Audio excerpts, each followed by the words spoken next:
YouTube channel principles of physics. तो आज gravitation का पार्ट 2 होगा। पिछले वीडियो में हमने पढ़ा था ग्रेविटेशनल फोर्स के बारे में और आज इस वीडियो में हम पढ़ेंगे ग्रेविटेशनल फील्ड के बारे में।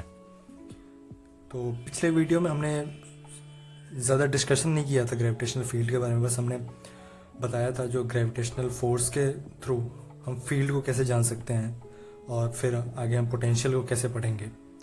तो आज हम स्टार्ट कर रहे हैं ग्रेविटेशनल फील्ड के बारे में। तो जैसे कि मैं बोल रहा हूँ फील्ड, तो फील्ड है something that has value in space.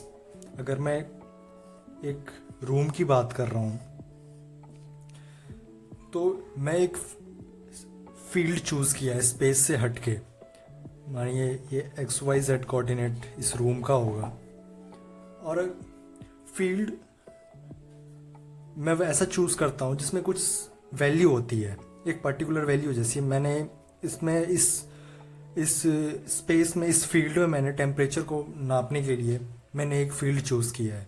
तो इसके अंदर कुछ वैल्यूज़ होंगी। अगर मैं इस तरफ को खिड़की रख देता हूँ तो टेम्परेचर कुछ कम सा होगा इधर, और अगर इधर कुछ हीटर सा होगा तो इधर टेम्परेचर ज़्यादा होगा। तो फील्ड क्या करती है, जब तक आप कुछ एक्सटर्नल चीज़ आप उस फील्ड में नहीं रखते तब तक फील्ड कोई काम नहीं करती। तो अगर मैं इस फील्ड में अगर मैं आइस क्यूब रख देता हूँ तो फील्ड क्या काम करेगी, टेम्परेचर घटाने का काम करेगी। तो यहाँ पे टेम्परेचर कम हो जाएगा इस फील्ड में। तो वही डेफिनेशन क्या होगी फील्ड की, field is something value in the space. तो सेम वैसे क्या होता है, अर्थ का एक ग्रेविटेशनल फील्ड होता है। अर्थ क्या मतलब, हर एक ऑब्जेक्ट जो मास अटेन कर रही होगी उसके चारों तरफ कुछ फील्ड बन रहा होगा, जिसको कहते हैं हम ग्रेविटेशनल फील्ड। तो अगर हम अर्थ के सरफेस पे हैं, मानिए कोई सा ऑब्जेक्ट जिसका कुछ मास होगा वो अर्थ के सरफेस पे है, तो वो क्या एनालाइज कर रहा होगा, एक फील्ड जो कि डाउनवर्ड डायरेक्शन में हमेशा लग रही होगी।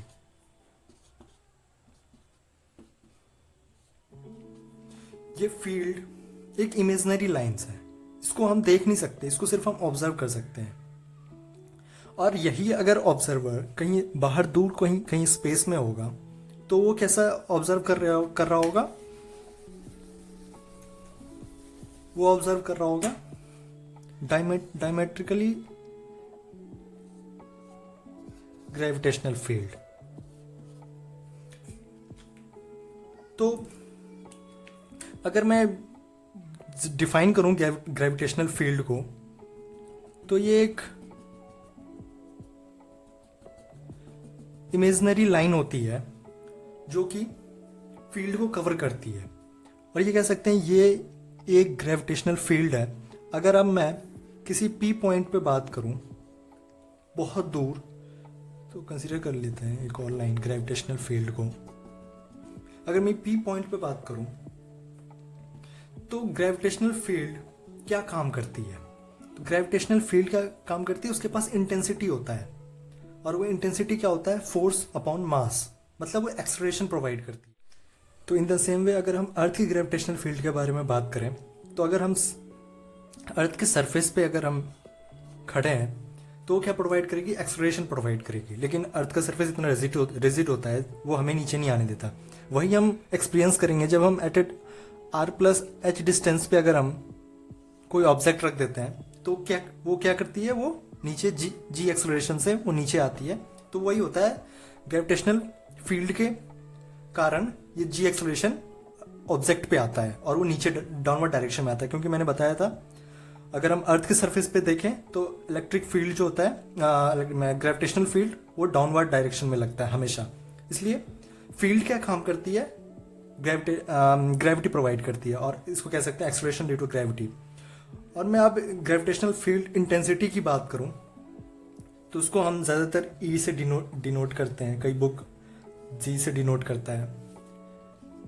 तो ग्रेविटेशनल फील्ड इंटेंसिटी क्या होता है, अगर मैं कोई P पॉइंट पे अगर मैं पार्टिकल को देख रहा हूँ तो पर यूनिट एरिया अगर number of lines gravitational field lines अगर बढ़ रही है तो वहाँ पे क्या होगा, इंटेंसिटी ज़्यादा होगी। अगर मैं पी पॉइंट पे देखूँ तो यहाँ पे जो इंटेंसिटी है वो ज़्यादा है। अगर मैं आउटर स्पेस में बात करूँ तो इंटेंसिटी क्या होता है, धीरे धीरे डेंस नहीं होगा, धीरे धीरे लाइट होता जाएगा। तो वहाँ पे क्या होगा, ग्रेविटेशनल फील्ड जो होगा वहाँ पे इंटेंसिटी उसकी कम हो जाएगी। जैसे जैसे मैं सेंटर की तरफ बढ़ता जाऊँगा, मैं पर यूनिट एरिया अगर मैं डिफाइन करूँ तो यहाँ पे ग्रेविटेशनल फील्ड लाइंस जो होगी वो धीरे धीरे बढ़ती जाएगी। अगर मैं सेंटर की तरफ मूव करूँगा तो धीरे धीरे अगर बढ़ेगी ग्रेविटेशनल फील्ड लाइंस, तो ग्रेविटेशनल फील्ड इंटेंसिटी भी धीरे धीरे सेंटर की तरफ बढ़ती जाएगी। तो वो होता है ग्रेविटेशनल फील्ड इंटेंसिटी। वो डिपेंड करता है ग्रेविटेशनल फील्ड पे।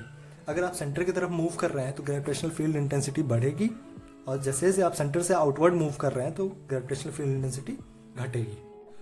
अब जब मैंने ग्रेविटेशनल फील्ड इंटेंसिटी के बारे में बात करी है तो इसकी डेफिनेशन देख लेते हैं इसको अच्छे से, क्या होता है ग्रेविटेशनल फील्ड इंटेंसिटी। मैं यहाँ पे क्या कर रहा हूँ, दो तरीका होता है ग्रेविटेशनल फील्ड इंटेंसिटी को जानने का। एक तो आप टेस्ट मास ले लें या फिर एक फॉर्मूले से आप चलें। तो टेस्ट मास के थ्रू मैं चलता हूँ। कंसिडर कर रहा हूँ मैं एक अर्थ को जिसकी मास एम ई है और रेडियस आर ई रेडियस पे हम एक स्मॉल मास कंसिडर कर रहे हैं। तो एम नॉट जो कि हम बहुत स्मॉल मास कंसिडर कर रहे हैं, इतना स्मॉल कि आप इसके रिस्पेक्ट में इसको नेग्लिजिबल मान सकते हैं। इसका एक रीज़न है, जो एम नॉट जो कि बहुत बहुत बहुत छोटा ले रहा हूँ, और अर्थ के रिस्पेक्ट में आप इस जनरली हम छोटा ही लेते हैं क्योंकि mass of earth is considerably taken as very huge. तो एम नॉट जो है एम ई के रिस्पेक्ट में बहुत छोटा मैं इसलिए ले रहा हूँ, कंसिडर कर रहा हूँ, क्योंकि अगर मैं एम ई को कंपेरेटिवली अगर थोड़ा सा भी ज़्यादा ले लेता हूँ तो उसके पास खुद का एक ग्रेविटेशनल फील्ड बन जाएगा। और with respect to earth's gravitational field ये क्या करेगी, एक लूप बना लेगी, और लूप धीरे धीरे आपस में इंटरेक्ट होगी, और फिर ग्रेविटेशनल फील्ड आपस में इंटरेक्ट होने के कारण आपस में चेंज हो जाएंगे, जो कि हमें नहीं चाहिए। हमें चाहिए gravitational field intensity of the earth to be remain constant with respect to other mass. और ये हमेशा रहता भी है, क्योंकि अगर आप कोई सा भी ऑब्जेक्ट लेते हैं वो विथ रेफरेंस टू अर्थ मास वो छोटा ही होता है, और उसके कारण ग्रेविटेशनल फील्ड जो अर्थ का होता है वो कांस्टेंट रहता है। तो मैं यहाँ पे क्या कर रहा हूँ, ग्रेविटेशनल फील्ड इंटेंसिटी को ड्राइव कर रहा हूँ, वो कैसे होता है। तो मैंने टेस्ट मास ले लिया, इसको कहते हैं हम टेस्ट मास हैविंग नेग्लिजिबल कह सकते हैं मास। तो अगर हम on the surface of earth रख रहे हैं इसे, तो फोर्स जो होगा वो कितना आएगा, minus G M e m naught upon R E square. ये फॉर्मूला हमने प्रीवियस क्लास में देखा था। ये ग्रेविटेशनल इंट्रैक्शन है जिसके कारण फोर्स जो आ रहा है, फोर्स का जो वैल्यू आएगी वो कितनी आएगी फॉर्मूले से, g M e m naught upon R E square. M e अपना हो गया mass of earth, m naught जो हमने टेस्ट मास लिया है, और distance be the r E square, that is the radius. और जो हम ग्रेविटेशनल फील्ड इंटेंसिटी की बात कर रहे हैं उसको मैं जी से डिनोट कर रहा हूँ, that is equal to f upon m not.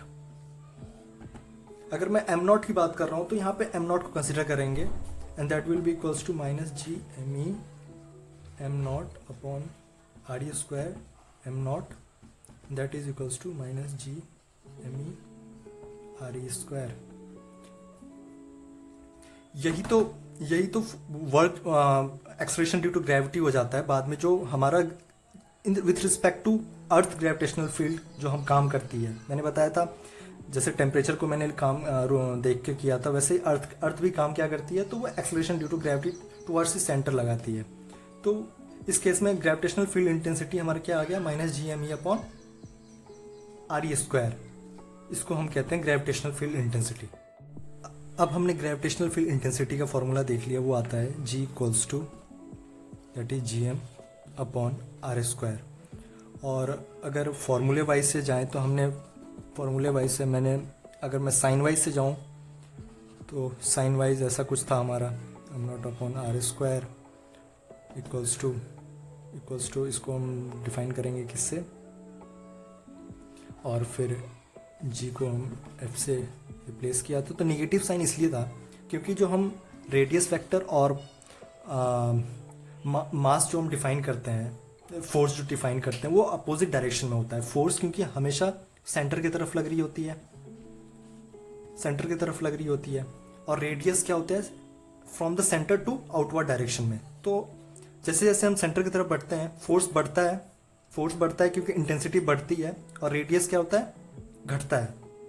मतलब एक फिक्स्ड, जब तक एक फिक्स्ड वैल्यू पे ना आ जाए जो कि सरफेस होता है। अगर हम रेडियस धीरे धीरे घटा जाते हैं, मतलब सेंटर की तरफ आते जाए, तो रेडियस कम होता जाएगा और फोर्स बढ़ता जाएगा। तो we can say that the direction between this to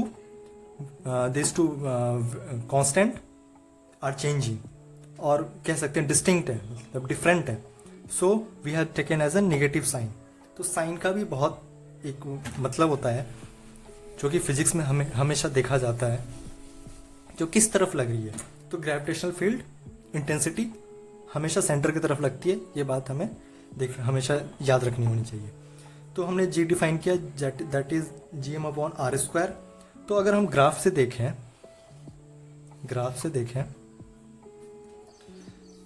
तो अगर मैं y एक्सिस पे g को प्लॉट करता हूँ और x एक्सिस पे अगर मैं r को प्लॉट करता हूँ, तो according to formula that will be equals to, इस टाइप का ग्राफ कुछ हमारा बनता आ जाएगा। अगर हम r=0 पे बात करें और r= सेंटर पे बात करें, तो भी ये ग्राफ कहाँ दिख जा रहा है आपको, इन्फिनिटी की तरफ। और जैसे जैसे r को बढ़ाते जाएंगे तो ये क्या कर रहा है, टेंड क्या कर रहा है, to meet towards the x axis. अगर मैं इन्फिनिटी पे r=इन्फिनिटी पे कर दूं तो ये कहाँ पे 0 पे मीट हो जाएगा, क्योंकि ये एक्सिस की तरफ टेंड करता जा रहा है। तो अगर मैं ग्राफ से बात करूँ तो कुछ इस टाइप का ग्राफ हमारा बन के आएगा, that is proportional to g, क्योंकि ये प्रोपोर्शनल है इनवर्स ऑफ r², डिस्टेंस के इनवर्स के स्क्वायर के प्रोपोर्शनल है, इसलिए इस टाइप का ग्राफ कुछ बनता दिखेगा। Now we have taken a case in which body is rotating around the earth surface, और मैं इस केस में एक डेरिवेशन दिखा रहा हूँ आपको, वो आगे आपको चल के यूज़फुल भी होगा। तो इस केस में जब मैंने इस केस को प्रीवियस क्लास में भी मैंने आपको डिस्कस कराया था। इस केस में हम क्या देख रहे हैं, जो v वेलोसिटी से v दैट इज टेंजेंशनली लग रहा है, तो वो क्या कर रही है, वेलोसिटी के चारों तरफ, अर्थ के चारों तरफ रोटेट कर रही है। तो रोटेट कर रही है तो उसके पास एक सेंट्रीपिटल फोर्स जो होगा वो क्या लगेगा, सेंटर से आउटवर्ड डायरेक्शन में लगेगा, और इन दोनों के बीच में इंट्रैक्शन भी होगा, दैट इज ग्रेविटेशनल इंट्रैक्शन। और उसका फॉर्मूला क्या आएगा, G_me, और इसको हम इसका मास हम कंसिडर कर लेते हैं m0 upon re², that will be equals to m0 v² upon re। ये फार्मूला बहुत यूज़फुल है, ये फार्मूला हमने सर्कुलर मोशन में भी पढ़ा होगा, और ये ग्रेविटेशन में भी बहुत इंपॉर्टेंट है, क्योंकि इससे हम टाइम पीरियड का रिलेशन निकालते हैं, रेडियस और टाइम पीरियड के बीच में। तो इसको हम अगर सॉल्व करें तो v निकल के आता है, वो हमारा v निकल के आता है √GM/re। ये v किसका है, v m0 मास ऑब्जेक्ट का है, जो रोटेट कर रही है, या फिर ऑर्बिटल स्पीड है उसका, कह सकते हैं v orbital, that will be equals to √GM/re। तो v² will be equals to GM/re, और हम जानते हैं v is equal to 2πre/t। तो इसको हम यहाँ से रिप्लेस कर सकते हैं, दैट मीन्स 2πre/t का स्क्वायर इक्वल्स टू GM/re। तो यहाँ से हम टाइम पीरियड निकाल सकते हैं, टाइम पीरियड और रेडियस के बीच में रिलेशन निकाल सकते हैं, that will be equals to t² equals to g into π² upon GM into re का क्यूब। तो यहाँ से आप देख सकते हैं केप्लर्स थर्ड लॉ को भी डिफाइन कर रही है, that is square of time period is directly proportional to the cube of radius. तो अगर ये बहुत इंपॉर्टेंट है, क्योंकि अगर आप किसी भी ऑर्बिटल का आप टाइम पीरियड निकाल, किसी भी प्लैनेट का टाइम पीरियड निकाल सकते हैं, अगर आपको पता हो radius, and the radius is अगर वो ऑर्बिट किसके रिस्पेक्ट में ऑर्बिट करिए, सन के रिस्पेक्ट में ऑर्बिट करिए, तो हम रेडियस जो लेंगे from the centre of mass of that planet to the centre of mass of the sun. तो वो जो आर आएगा निकल के, वो डिस्टेंस होगा सन से लेके उस प्लैनेट का, ना कि अर्थ या फिर आपको ऐसा प्लैनेट वो सन के रिस्पेक्ट में ऑर्बिट सर्कुलर मोशन कर रही है, तो इसलिए हम रेडियस जो लेंगे वो सन के रिस्पेक्ट में लेंगे। तो हम यहाँ से अगर आपको रेडियस पता चल सकता है तो आप टाइम पीरियड निकाल सकते हैं उस प्लैनेट का या फिर उस सैटेलाइट का। तो ये बहुत ही यूजफुल फार्मूला जो डिराइव होके आता है, that is T² equals to G²/gm into RE का क्यूब। और अगर मैं इसी फार्मूले को आगे में लेके चलूँ तो that is equals to T² upon R³ equals to constant, क्योंकि जो उधर की क्वांटिटी बचती है वो कांस्टेंट होती है। तो मैं किसी भी प्लैनेट के रिस्पेक्ट में दूसरे प्लैनेट का टाइम पीरियड निकाल सकता हूँ अगर मुझे मालूम हो रेडियस फैक्टर अगर मुझे मालूम, या फिर अगर मुझे टाइम पीरियड मालूम है तो मैं रेडियस निकाल सकता हूँ। तो इसी पे एक फॉर्मूला, एक क्वेश्चन, सिंपल सा क्वेश्चन है। अगर मैं मार्स के बारे में बात कर रहा हूँ, ये हमारा सन है, अगर मैं मार्स के बारे में बात कर रहा हूँ, हमें गिवन है, हमें RM गिवन है, हमें पता है। Let's consider that will be equals to 2 RE, that is our radius, that is RE equals to radius of earth from the, or the distance of the earth from the sun। तो ये हमें RM equals to 2RE given है condition. तो हम इस फॉर्मूले say that is, तो हमें टाइम पीरियड निकालना है मार्स का, तो हम इस फॉर्मूले से निकाल सकते हैं that is T² of earth upon R³ of earth, that will be equals to T² of Mars upon R³ of Mars. और हमें R³ विथ रिस्पेक्ट टू अर्थ पता है, तो हम इसको यहाँ पे पुट कर देंगे, फिर हमें क्या निकल गया, टाइम पीरियड निकल जाएगा। तो T² of earth upon RE अर्थ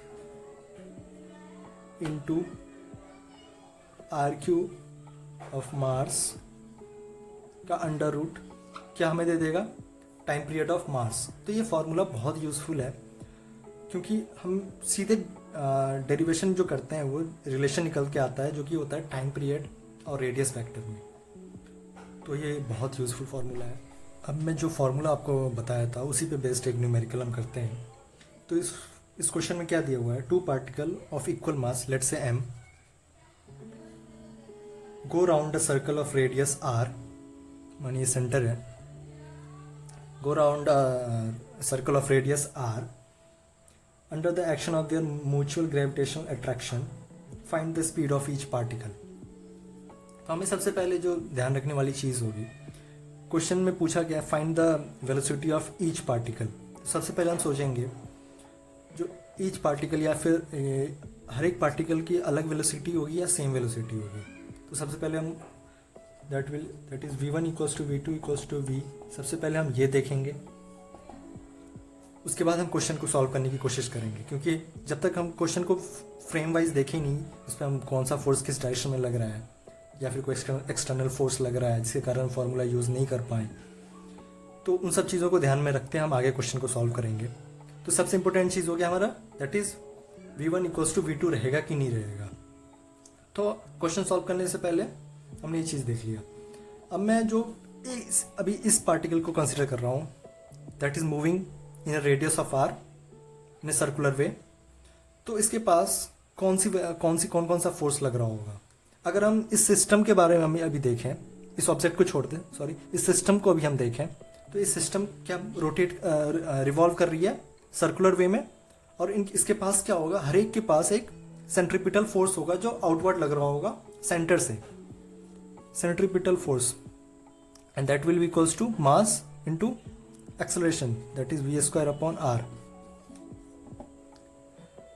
इसके पास भी सेम वे वेलोसिटी किस डायरेक्शन में लग रही होगी, आउटवर्ड डायरेक्शन में लग रही होगी, and from centre of Mars और सेंटर ऑफ द सर्कल, तो सेम वे इस डायरेक्शन में mv² अपॉन r लग रही होगी। गिवन है मास भी इक्वल है, so they will remain in diametrically opposite direction, they won't change their direction with respect to time। ये नहीं है जो कुछ टी टाइम पे ये बॉडी यहाँ मूव हो गई और ये बॉडी यहाँ मूव हो गई और उनके बीच में डिस्टेंस घट गया, क्योंकि फोर्स जो है that is acting equally on each other, so they will always remain diametrically opposite side. तो हमने ये देख लिया। अब डायमेट्रिकली अपोजिट साइड रहेंगे तो एम वी स्क्वायर तो हमने देख लिया, बाहर की तरफ लग रही है, तो अंदर की तरफ ताकि वो सेम पोजिशन में रहें कौन सी फोर्स लगेगी, वो है gravitational interaction force, that is G F G m1 into m2 upon are square.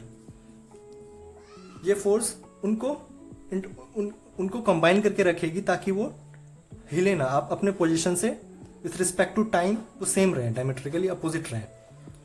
तो हमने देख लिया। अब जो वैल्यू हम पुट करके देखेंगे वो क्या देखेंगे, मास भी सेम है और रेडियस रिमेन कांस्टेंट, तो वेलोसिटी वेक्टर जो आएगा वो हमारा चेंज नहीं होगा, टाइम के साथ चेंज नहीं होगा और दोनों ऑब्जेक्ट सेम वेलोसिटी ऑब्टेन करेगी।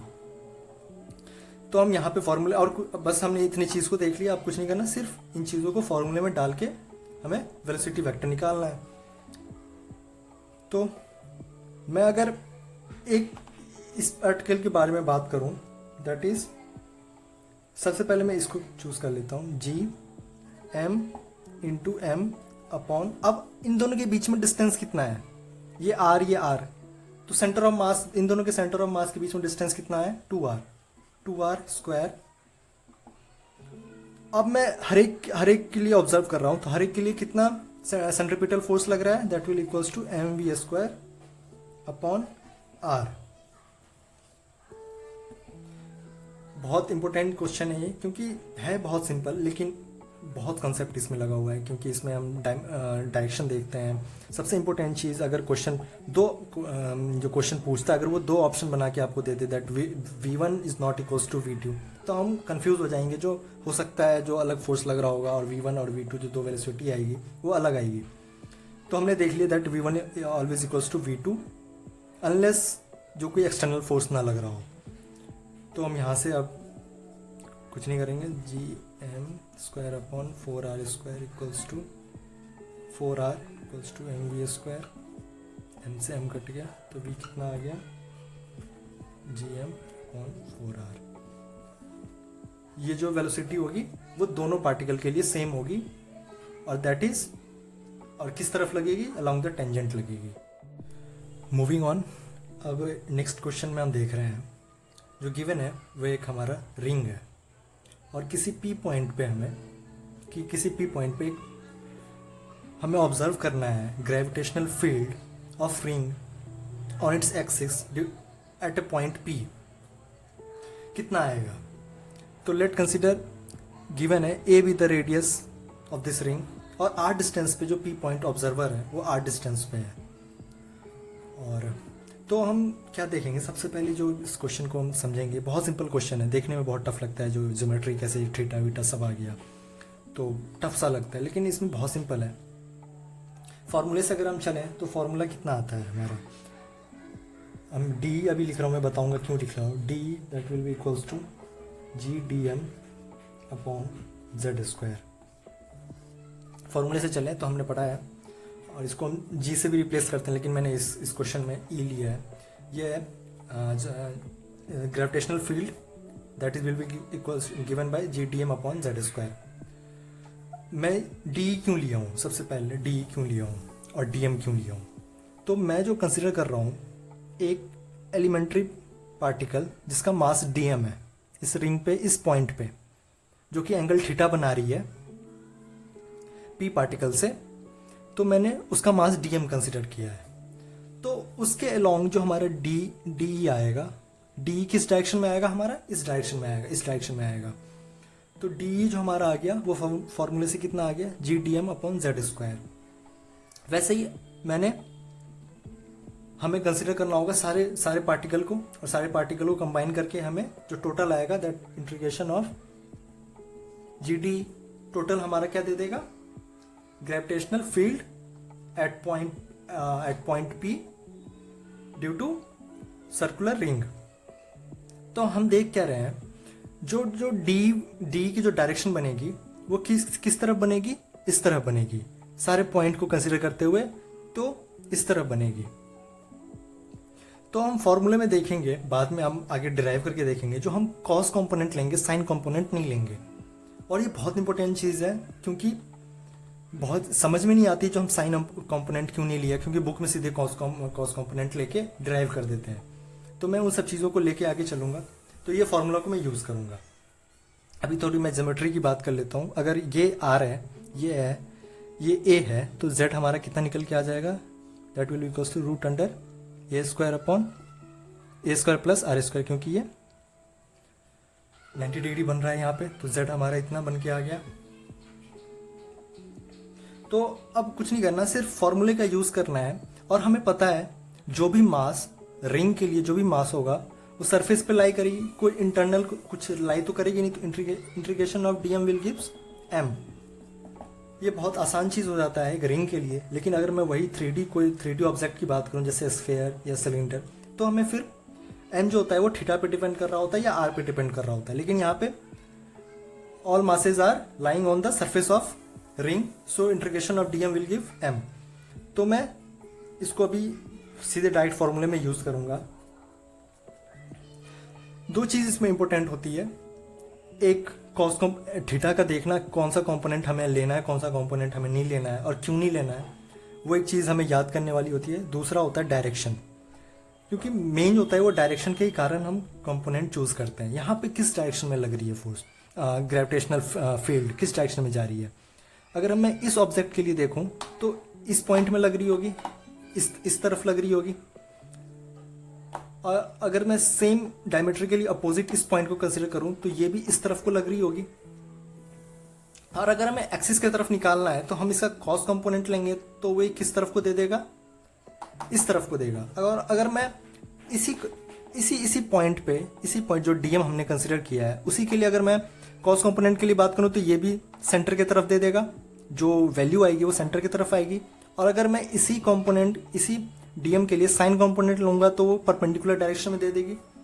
और इसी के लिए भी अगर मैं कंसीडर करूं, दैट इज अगर मैं थीटा ये कंसीडर कर लेता हूं, तो ये कितना दे देगा, D sine theta, and that is D sine theta. तो हम देख रहे हैं आपस में साइन थीटा जो है हर एक पॉइंट के लिए वो कैंसल आउट हो जाएगी। मैंने अभी सिर्फ इस पॉइंट को, क्योंकि मैं इस 2D बोर्ड पे आपको मैं इसी दो पॉइंट के बीच में दिखा सकता हूँ, 3D तो मैं दिखा नहीं सकता, इसलिए मैं दो पॉइंट कंसीडर किया। और इस पॉइंट का मैंने देखा जो साइन कंपोनेंट आपस में कैंसिल हो जा रहे हैं। तो similarly other point, sine component of other point will also cancel each other. So हमारा क्या बच जा रहा है, सिर्फ कॉस कंपोनेंट। कॉस कंपोनेंट हमारा दे रहा है electric field, gravitational field along the axis, तो उसी को हम सिर्फ कंसिडर करेंगे। तो हमारा z निकल के आ गया। अब कुछ नहीं करना, सिर्फ कंपोनेंट चूज करना है और इंटीग्रेट करके हमारा क्या आ जाएगा, ग्रेविटेशनल फील्ड आ जाएगा, ग्रेविटेशनल फील्ड एट p आ जाएगा ड्यू टू रिंग। और वो कितना आएगा देख लेते हैं, that is E equals to, इसको वो लिख देते हैं। तो हमारा जो डी है पहले वो कितना है, G D M upon Z square along, किस डायरेक्शन में है, अलोंग पी ए, इस डायरेक्शन में है। लेकिन हमें कहाँ निकालना है, एक्सिस पे निकालना है। एक्सिस पे निकालना है तो हम क्या कर लेना पड़ेगा, cos component. So D along O P equals to G D M upon Z square cos theta. यहाँ तक समझ में आ गया। यही बस एक इम्पोर्टेंट है, इसके बाद तो सिर्फ फॉर्मूले में रखना है और बस डिराइव करना है। तो नेट ग्रेविटेशनल फील्ड कितना आ जाएगा, नेट ग्रेविटेशनल फील्ड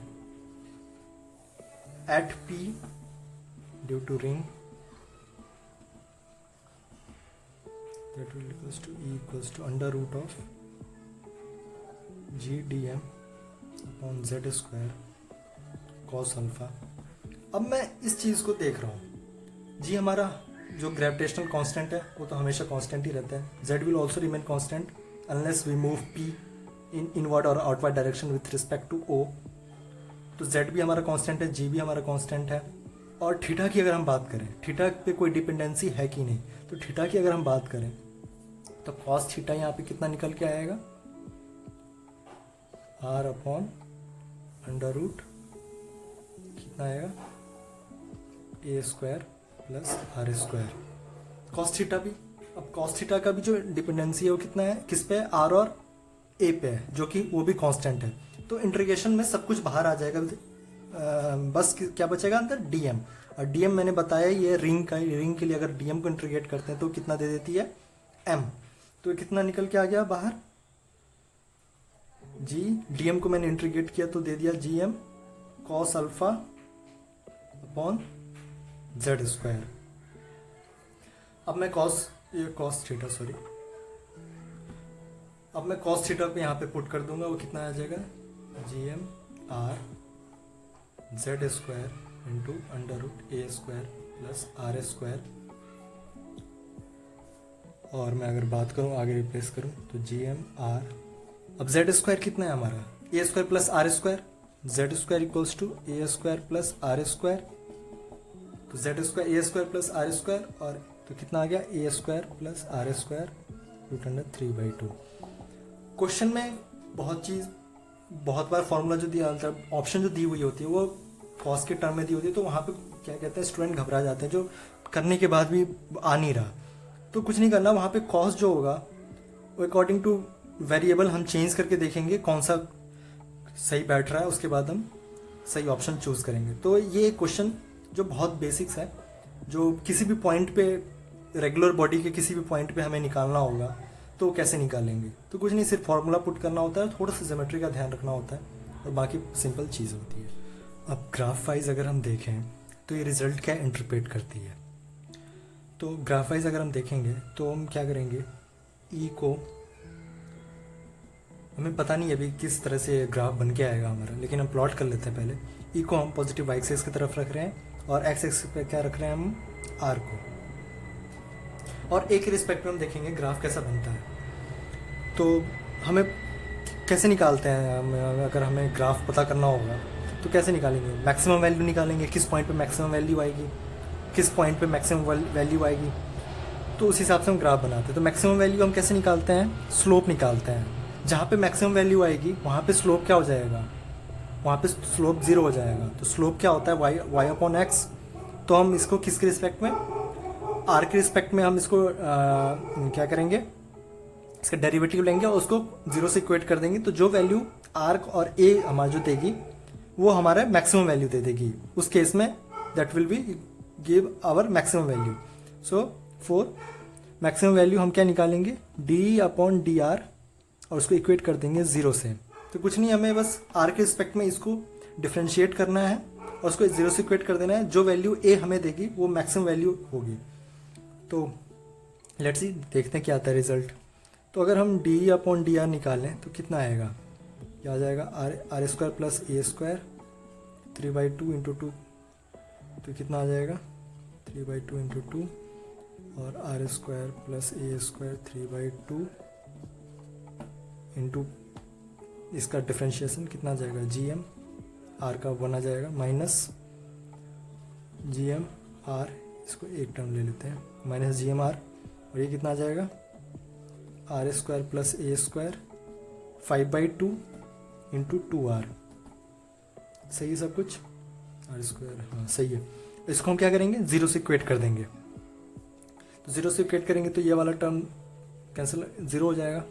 तो बच गया हमारा क्या, R square plus A square under root 3/2 G M, और ये क्या आ जाएगा, G M 2 G M R square into R square plus A square 5/2।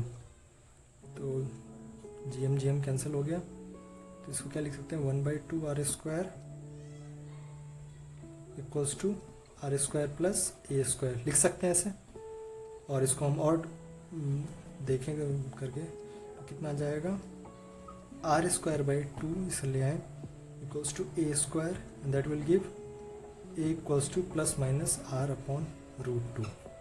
तो हम देख रहे हैं दो value of, for 2 values of A it gives maximum value for R E, and that is equals to plus minus of R upon root 2। तो plus minus of R upon root 2 पे हमारी जो ई की वैल्यू आएगी वो maximum होगी।